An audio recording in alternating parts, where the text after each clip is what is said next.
uchumi obede moro makare. Okay. Ya erokamano.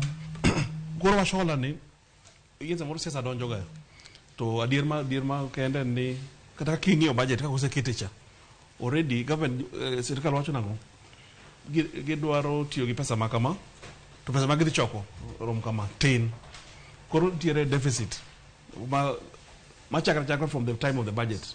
Ntiere nok mar pesa. Koro pesa manok nyaka kaw ola. Koro ola nyaka gikaw. Mano loan government borrowing. Koro kata kejo ka jomoko wacho ni ok gibi ginene. Mako to koro aparo gena na siasa. Ngech wach mar ola en continuous. Ola ni nyaka kaw sirkal. Kata sani kaka simolo soni. Ntiere bond ma is open. Ma dhi mbele. Yeah. Koro kita sirkal ntiere yo ariyo, policy ariyo ma kitiyogo. Ntiere fiscal policy. Fiscal policy ma jiko seteta ahinya. Jing'iyo ga wach nikech wach tax kod wach expenditure.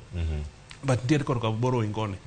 Ma gitiyo gi wach borrowing to kod wach interest rates kod ginego. Ma ido kaka sani ntiere bonds ma bedo floated. Koro issue ma borrowing no pod the mbele. But gima lich en ni pesa mo no otime nadi oro tiko de nadi.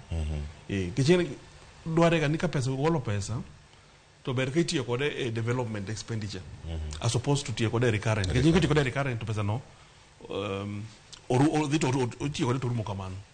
Koro it's like ita modak beyond your means. Gima ni moingo kang mari.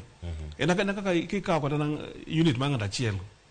Ichamo pesa, ichamo msara.